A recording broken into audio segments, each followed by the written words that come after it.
So today I'm breaking down exactly how I'd start an Airbnb in 2026 in the only order that actually works. That's because there is one launch sequence that builds momentum. Everything else is expensive guessing. And y'all, you don't need a huge budget. You don't need a perfect decor. You don't even need to own the property. You need the right sequence. And y'all, I know this works because over the last decade, we've hosted over 10,000 guests. And in the last year, we've audited over 100 listings. And the pattern is clear. So launch in the wrong order and Airbnb quietly shows you to fewer people. So in the next few minutes, I'll show you how to pick the right market, choose the right property, build a 5-star baseline, launch with momentum, and protect your first 3 reviews. So let's build it correctly. And y'all, most hosts think that Airbnb rewards effort. Well, it doesn't. Airbnb is a grading machine. It measures invisible signals from day one. And there are really 2 systems at play: what guests see and what Airbnb measures. Guests see photos, titles, and reviews, but Airbnb measures clicks, bookings, response speed, cancellation, and review quality. And if you only optimize for what guests see, well, you're going to stay average. But if you optimize for what Airbnb measures, you gain visibility. Visibility is leverage, and leverage compounds. And let's get going to phase 1, market selection. And this step is important because most people pick a market because they like the city. And that may feel strategic, but it's not. It really is emotional. And in selecting a market, you want demand that exists all year round, not just during peak season. And think about hospitals, universities, corporate hubs, event venues. And if demand disappears 3 months out of the year, your numbers only work if you overcharge the other 9 months. And without reviews, well, you simply cannot do that. So if your average revenue per night in the slow season doesn't cover your daily costs, you don't have a business, you have a seasonal gamble. And y'all, seasonal gambles, well, they eventually will fail. And if you've already bought in a market that goes quiet every winter, well, this might explain the stress that you're feeling. And that's not bad luck, that is structure. And if you pass this test, you've earned the right to compete. But the right market won't save the wrong property. So before you sign anything, stand in the main living space and ask yourself a question. Can I take one photo that stops someone from scrolling? If not, go ahead and walk away. And that is because your hero shot will drive your click-through rate. And that simply means the percentage of people who see your listing and actually click it. So if 100 people see you and only 6 click your property, Airbnb reads that as a weak interest. And weak interest equals less exposure. I want you to think natural light, clear lines, one identity. This is for families. This is for remote workers. This is for couples. And if you can't describe who it's for in one sentence, then the property that you're considering has no identity. And listings without identity don't convert. And properties that don't convert don't get shown. So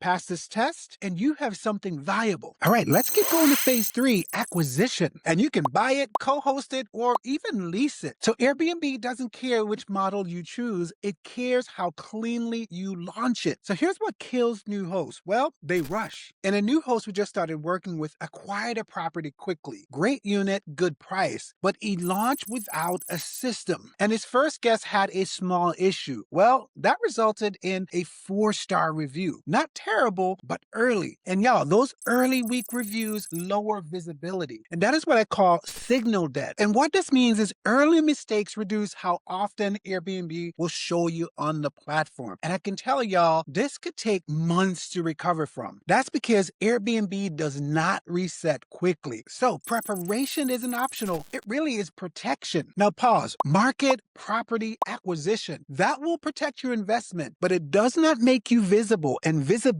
starts at launch. And y'all, this is where most hosts will quietly lose momentum. So let's get going to the 4th phase, because there are 2 types of amenities: baseline and bonus. And most new hosts will buy bonus first. Well, that's actually backwards, because baseline presents 4-star reviews. So here you want to think about sleep, bath, kitchen, Wi-Fi, and entry. So bad mattress, well, nothing else matters. Weak Wi-Fi, remote workers don't book. Complicated entry, well, your reviews are going to drop. That's because your decor does not fix discomfort. So complete the baseline first. And if you're setting up your Airbnb right now, I created a free Airbnb setup checklist. It is the exact room by room breakdown I use so new listings don't miss the small details that turn into big complaints. It's simple, it's practical, it's built so you look professional from day one. Use it before you go live, and the link is in the description. Now, understand this. If early reviews suggest inconsistency, Airbnb categorizes you as unstable. And unstable listings, well, they don't get priority exposure. So baseline isn't about comfort. It is about the appropriate classification of your property. As we move to phase 5, I want you to understand that your listing is not a description. It is a conversion system. It has 2 jobs: get the click and get the booking. And photos first. Your hero image decides if you get a chance. Then your title. You get only 50 characters. And here I want you to remember to lead with what guests are actually searching for. Fast Wi-Fi, walkable, near stadium, pet friendly, not cozy. Then description. 1 job: